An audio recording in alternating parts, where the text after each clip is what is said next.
Hey everyone, Steve, the Average Gamer, back.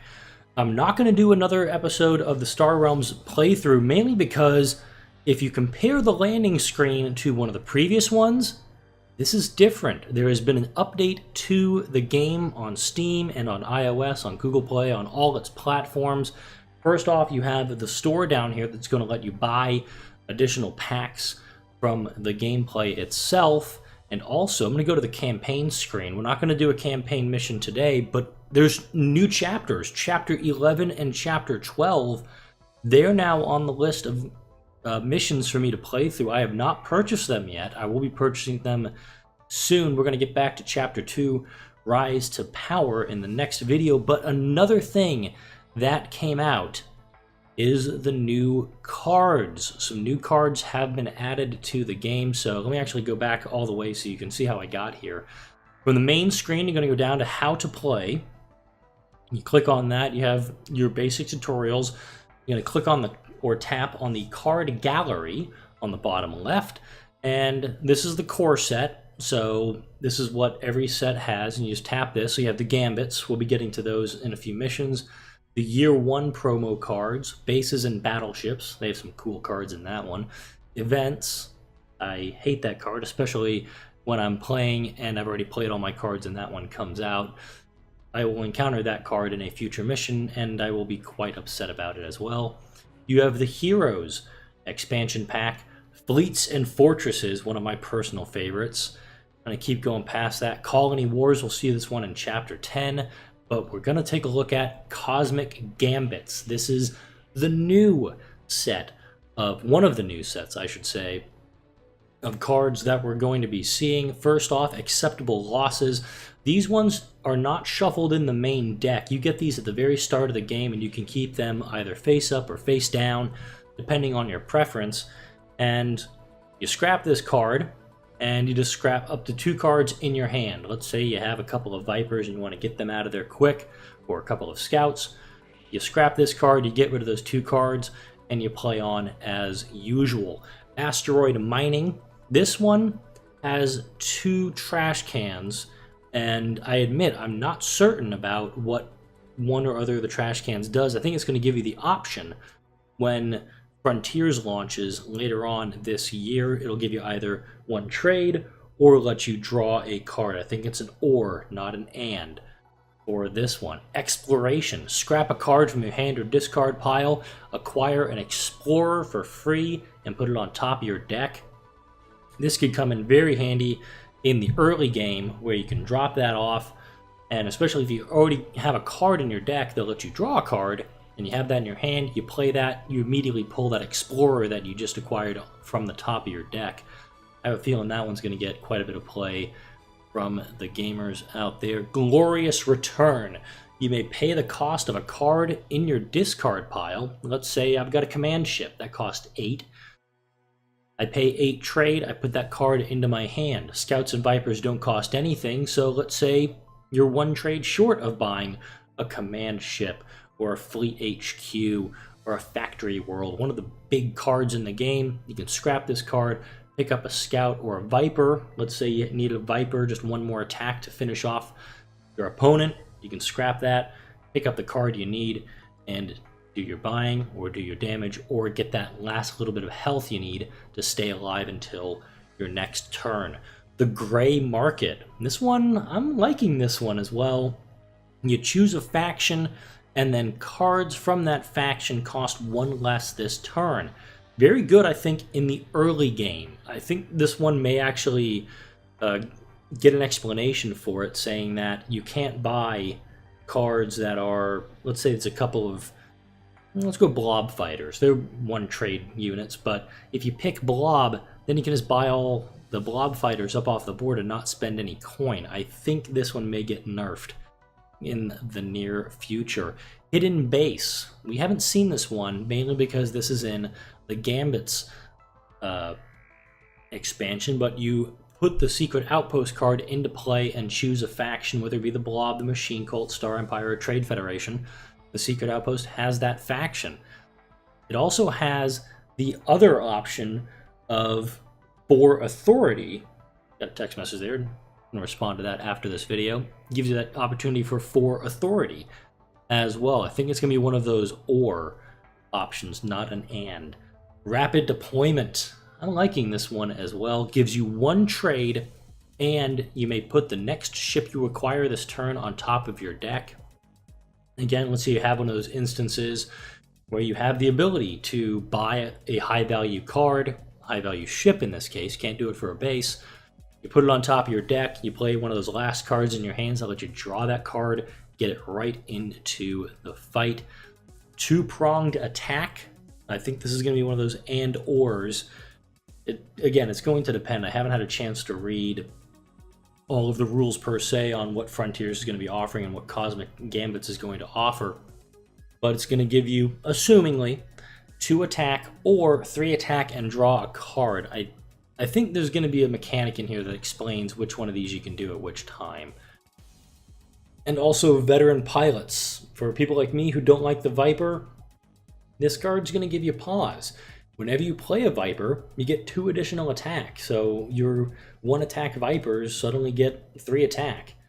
Not bad for a card that you start with at the beginning of the game. And this one, note there's no trash can anywhere on the explainer. So that means you get 3 attack every time you play a Viper the entire game. So this is a pretty good Gambit, I think. And I'm going to move on from the Gambits now. All you have to do is just tap on or click on the top right on the card set. Now we're in the Year 2 promos. This one, my girlfriend and I went through these when we first saw them. I think it was last night, a couple days ago. The days are kind of all blending together for me. The Federal Transport, it's a 2-cost unit. So in theory, if this is out on the board at the very beginning of the game, you can buy this on your first turn. It gives you 1 trade and 5 authority every time it comes out. And if you have another Trade Federation ship on play, you get another 2 buying. Note that there are 2 of them in the deck. In the Gambit set, everything said quantity 0. That's because they're not in the deck, they're off to the side. Moving on from the Federal Transport, the Imperial Smuggler. Another pretty good, I think, 2-cost ship. 3 attack, draw a card, then discard. So you play this one first, you draw a card up. Let's say you're not going to do any buying this turn. You're going to focus mainly on attack. You can discard that scout that's in your hand in favor of what you just picked up. Or maybe you picked up a scout, this wasn't what I wanted, you discard it, and you go on playing as usual. The Probe Bot. This is the Machine Cult's 2-cost card, and this one gives you a trade and the option to scrap a card in your hand or discard pile. Mainly, it's pretty similar, I think, to the Trade Bot, except it costs a little more. Note the Ally ability lets you draw a card if you have a second Machine Cult ship in play, and it has that scrap ability to give it 3 extra attack. I'm guessing it's going to be one of those things where the probe comes into play, you scrap it, it does a suicide run into whatever you're looking to do. The War Kite. This one's pretty powerful. 2 cost, gives you 5 attack every turn, no ally ability, but if you scrap it, you can take out a target base. And that's kind of annoying if you have some 6 defense outposts and a War Kite comes in, they scrap it, and all of a sudden you're vulnerable to attack. Actually going to read the bottom of this one. It's hard to fully appreciate their grace and beauty when they're raining death around you. Okay then, that just happened. The Mercenary Garrison. This one is actually in the Year 1 promo set as well, and my girlfriend and I love playing with this one, mainly because it is an ally for everybody. If you put out a Star Empire card, you get 2 attack. Trade Federation, 3 authority. Machine Cult, scrap a card in your hand or discard pile. Blob, scrap up to 2 cards in the trade row. So you get some serious options when a Mercenary Garrison is in play if you have a chance to pick it up. Note that there's only 1 of them in the Year 2 promo set. Moving on to the Security Craft for the Trade Federation, we got 2 of them in the deck. This one I think is fairly similar to one we're going to see in Colony Wars. This one has 4 attack and 3 authority. If you have another Trade Federation card in play, you're going to have 3 trade as well for it. The Bounty Hunter, yes, I'm going to call it right now. They totally lifted that quote from Empire. No disintegrations, we need them alive. But note, this is a 5-cost card, 7 attack. That's pretty good. And an ally ability of 5 authority as well. If you happen to get this one into your hand, you're going to be doing some serious damage if you're playing Heavy Trade Federation and keeping your health up at the same time. Now we have the Cargo Mech. This one, I'm okay with this one. It costs 5, gives you 4 trade every turn. You may scrap a card in your hand or discard pile, and lets you destroy a target base if you're going heavy on Machine Cult. I like the artwork for this one too. I'm having a chance to fully appreciate it. It's a really nice one. We also have the Night Star. This is a Star Empire ship, costs 5, like the last few I've been looking at. This one, this one is gonna be doing some damage, and I'll probably be aiming for this one when I'm playing with my girlfriend. 6 attack per turn. If your opponent has a base in play, she plays heavy on bases. She likes buying up the bases and putting them up and building a nice wall for me to go at. Gain an additional 3. So on its own, a Night Star can take out, I think, all of the cost 8 bases in the main deck in the core set. But if they have that in play, boom, you're up to 9, so you can take that out, and if there's no other bases, deal 3 damage directly to the opponent. Also let you draw a card if there's another Star Empire card in play. So this one, I'm looking forward to using the Night Star in play. The Stellar Ray, this one I'm a little torn on. It's a cost 5, 3 trade, and lets you draw a card, but the scrap ability, this one, if you happen to get this one in the early game, I think you could do pretty well. Remember, 6 is usually the health for the Brain World, the Incinerator. I'm trying to think of all the powerful bases in the deck right now, and they're starting to elude me here. But most all of them have 6 defense, so you get this in. You get 3 trade, you draw another card, you can scrap it and essentially take out a base without having to use a destroy target base ability if you have one of those in play as well. Last card we have the Merc Battle Cruiser. This is another unaligned ship, 6 trade. You see on the top right, gives you 6 attack and lets you draw a card. And we'll be seeing when we actually get the Merc Cruisers, not the Battle Cruisers. These little guys in the background are called Merc Cruisers. We're going to be seeing them in some of the future episodes. Whenever you play them, you have to declare what faction they are. They will grant the ally ability to all other cards for that faction. So Trade Federation, all of them.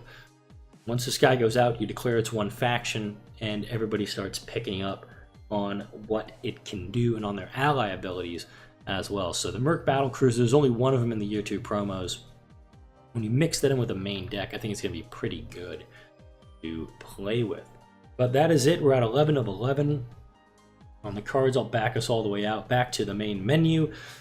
That is it for right now. I am going to try to record a couple more episodes over the next few days, try to start pumping out some more content and get through Chapter 2 and hopefully get us into Chapter 3 in the next week or so. Thank you very much for tuning in. Like and subscribe for more content. I shall see you all later.